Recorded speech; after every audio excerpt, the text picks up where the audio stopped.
Good morning बच्चों।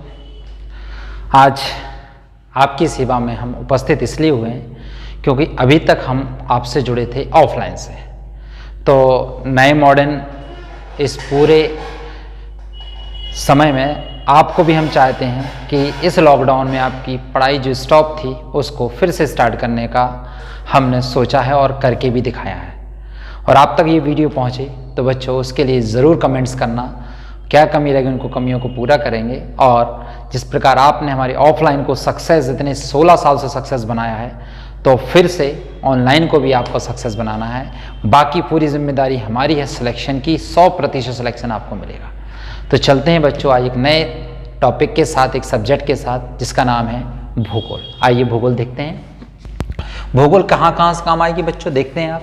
UPSC में काम आती है, पीसीएस में काम आती है, एसएससी में काम आती है, रेलवे में काम आती है, सीटेट में आता है, एसआई में काम आती है, लेखपाल जो आने वाला है उत्तर प्रदेश का उसमें बहुत काम आएगी। और अदर एग्जाम चाहे पुलिस का ले लो, चाहे और भी जितने छोटे छोटे एग्जाम है सब में काम आती है बच्चों। तो देखें भूगोल, ज्योग्राफी। ज्योग्राफी के बेटा दो पार्ट हैं बच्चों, पहला विश्व भूगोल, दूसरा भारतीय भूगोल। विश्व भूगोल को या भारतीय भूगोल को समझने के लिए सबसे पहले हमें ग्लोब समझना पड़ेगा। तो ग्लोब कब बना, पहली बात किसने बनाया, दो क्वेश्चन आते हैं। तो ग्लोब बना था 1492 में बच्चों, 1492 में बनाया गया था। इसे किसने बनाया बच्चों, इसे बनाया था मार्टिन बेहम ने। मार्टिन बेहम ने बनाया था। ये किस देश के थे बच्चों, ये जर्मनी देश के थे। क्लियर बच्चों। तो ग्लोब को समझने के लिए इस ग्लोब पर दो काल्पनिक रेखाएं खींची गई, दो टाइप्स की इमेजिंग लाइंस खींची गई।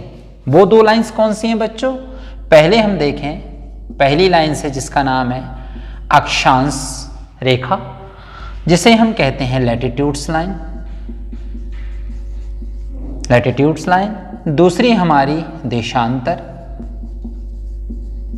से हम लॉन्गिट्यूड कहते हैं। क्लियर बच्चों। केवल दो ही रेखा हैं इस पूरे ग्लोब को स्टडी करने के लिए, समझने के लिए। वो कौन सी दो लाइन है बच्चों, एक अक्षांश रेखा है, इसे लैटिट्यूड्स कहते हैं, दूसरी हमारी देशांतर लॉन्गिट्यूड। ये सभी काल्पनिक रेखाएं हैं, वास्तव में ये पृथ्वी पर खींची नहीं है, केवल स्टडी करने के लिए किस देश, कौन सा देश कहाँ है, कौन सा महाद्वीप कहाँ है, इसको फाइंड करती हैं, इसको स्थिति को बताती हैं अक्षांश। तो हम केवल आज अक्षांश पर, पहला हमारा पार्ट है अक्षांश पर बात करते हैं। तो अक्षांश देखें, आपको ग्लोब दिख ही रहा होगा। अब हम केवल अक्षांश पे बात करते हैं। तो अक्षांश होती हैं 5 ऐसी इंपॉर्टेंट लाइन बच्चों। अक्षांश में वैसे तो होती हैं आपके, हम बता रहे अभी 180 अक्षांश रेखा है, लेकिन सबसे पहले हम समझेंगे अक्षांश में 5 इंपॉर्टेंट। तो उससे पहले हम आपको पहले पूरी लाइंस के बारे में बता देते हैं। तो जैसा कि आपको ग्लोब दिख रहा होगा, इस ग्लोब में 5 इंपॉर्टेंट लाइन है। कौन कौन सी हैं 5, वैसे तो हैं हमारी कितनी 180 अक्षांश रेखा है ना, लेकिन तो पहले हम इसको आपको 180 के बारे में बताएंगे, फिर उन 5 के बारे में बताएंगे। 180 में 5 कौन सी इंपॉर्टेंट है, तो देखें इधर पे आके 5 कौन सी इंपॉर्टेंट है। पहली है भूमध्य रेखा, जिसे हम इक्वेटर कहते हैं। दूसरी हमारी कर्क रेखा, जिसे हम ट्रॉपिक ऑफ कैंसर कहते हैं बच्चों। तीसरी हमारी मकर रेखा यानी ट्रॉपिक ऑफ कैप्रिकॉर्न कहते हैं। चौथी लाइन है हमारी आर्कटिक रेखा यानी आर्कटिक सर्किल कहते हैं। पांचवी है हमारी अंटार्कटिका सर्किल। तो 5 इंपॉर्टेंट है 180 में से। अब आ जाते हैं ग्लोब पर, देखेंगे आप ग्लोब पर ये इंपॉर्टेंट है। इसको मैं रफ कर देता हूं बच्चों, इसको रफ कर दिया। अब देखें, तो सबसे पहले एक ग्लोब के बीचों बीच आपको एक रेखा दिख रही होगी जो 0 डिग्री पर है बच्चों। इसे कहते हैं हम, लिखा भी है नाम इक्वेटर, या इसे कहते हैं भूमध्य रेखा बच्चों, या विषुवत रेखा भी कहते हैं, विषुवत रेखा। इस पूरी पृथ्वी पर, इस पूरे अर्थ को समझने के लिए सबसे पहली जो सबसे लॉन्गेस्ट लाइन है, सबसे बड़ी रेखा है, वो इक्वेटर है। इसके बनने से क्या परिवर्तन आया बच्चों, अगर हम इसको थोड़ा सा फिर से रफ कर दें आपके लिए, जरा सा इसको फिर से रफ कर दें जरा सा इक्वेटर के बारे में बताने के लिए। तो देखें आप, इस इक्वेटर ने क्या किया, इस पूरे अर्थ को 2 इक्वल पार्ट्स में डिवाइड कर दिया, 2 भाग बन गए इसके खींचने से ग्लोब पर। तो ये ऊपर का जो पार्ट बना, ये वाला, ये हिस्सा आधा गोला यानी यहां से यहां तक का हाफ इन शेप राउंड, तो ये कहा गया उत्तरी गोलार्ध, यानी इंग्लिश में कहेंगे हम नॉर्थन हेमिस्फीयर। ये नॉर्थन हेमिस्फीयर हो गया, तो नीचे क्या बचा? वेरी गुड बच्चों, ये दक्षिणी गोलार्ध बचा बच्चों। क्लियर? किस लाइन के बनने से? भूमध्य रेखा के बनने से। ठीक है, आगे चलें। क्लियर? अब दूसरी, और फिर इस भूमध्य रेखा से नॉर्थ की ओर, नॉर्थन हेमिस्फीयर या उत्तरी गोलार्ध की ओर हर डिग्री पे लाइन खींची गई बच्चों, ऐसे हर डिग्री पर लाइन खींची गई, ऐसे खींचते खींचते, ऐसे खींचते खींचते लास्ट यहां तक पहुंच गई। 1 2 3 4 5 6 7 यहां तक, तो 90 लाइन। और जो 90 नंबर की लाइन है, इसको एक नया नाम मिला बच्चों। कौन सा नया नाम मिला? North pole. नॉर्थ पोल यानी उत्तरी ध्रुव। ऐसे ही नीचे तरफ भी खींची गई लाइंस, ये केवल इमेजिंग लाइन है, यानी काल्पनिक रेखाएं बच्चों। और लास्ट में जो आई वो साउथ पोल यानी दक्षिणी ध्रुव है इसका नाम। तो देखें 90 यहां तक, और यहां से 1 2 3 करते 90 यहां तक।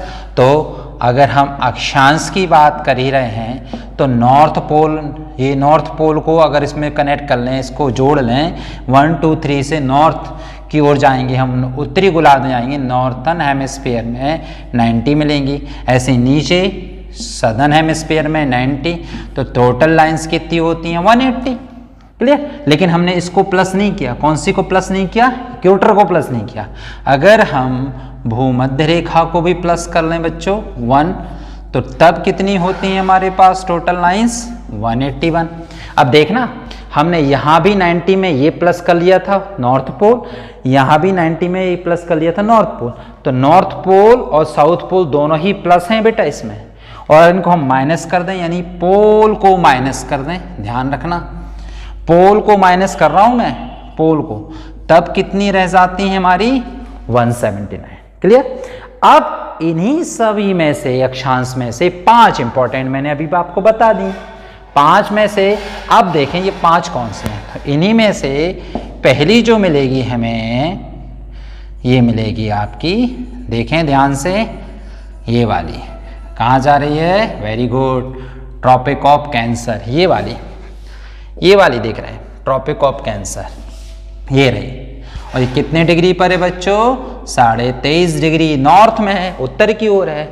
फिर अगली एक और है अक्षांश, देखें आप, तीसरे नंबर की कर्क रेखा हो गई। चलो मकर रेखा देखते हैं। मकर रेखा नहीं, भूमध्य रेखा से यहां पर ये वाली मकर रेखा, यानी कि ट्रॉपिक ऑफ कैप्रिकॉर्न। ये देखो मकर, ट्रॉपिक ऑफ कैप्रिकॉर्न यानी इक्वेटर के साउथ में है, यानी सदर्न हेमिस्फीयर में है ये। ठीक है? और ये भी कितने डिग्री पर है बच्चों? ये भी 23.5 डिग्री पर, ये साउथ में है, एस में लिख दिया। और इसी के जस्ट नीचे एक और लाइन खींचते हैं हम, दिख रही है ये वाली, अंटार्कटिका सर्किल यानी अंटार्कटिका वृत्त कहेंगे इसे। तो देखें ये वाली अंटार्कटिका सर्किल, ये भी सदन में मिलेगी। और लास्ट एक और मिलेगी ये ऊपर वाली, ये वाली, यानी कि आर्कटिक वाली, आर्कटिक सर्किल, तो ये ऊपर मिलेगी। ठीक है बच्चों? तो 5 इंपॉर्टेंट लाइन आपकी हो गई आज, है ना? और सभी के बारे में हमने आपको बता भी दिया है कौन कौन सी लाइन इंपॉर्टेंट है बच्चों। ओके बच्चों? ठीक है? तो हमें लगता है इतना आप नोट डाउन कर लें।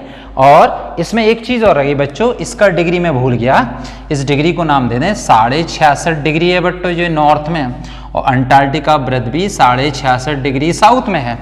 सबका डिग्री याद रखना है हमें। इक्वेटर 0 डिग्री पर है, ट्रॉपिक ऑफ कैंसर कर्क रेखा 23.5 डिग्री पर है, आर्कटिक सर्किल आपका 66.5 डिग्री पर है, अंटार्कटिका सर्किल 66.5 डिग्री पर बच्चों। तो ये बहुत इंपॉर्टेंट था, इसको नोट करें। इसके बारे में हम अब नेक्स्ट जो हमारा पार्ट है, इसमें जो और बचा है मैं उसको और आपको बताने वाला हूं। ठीक है? तो इसके बाद अपन फिर चलते हैं। ओके बच्चों?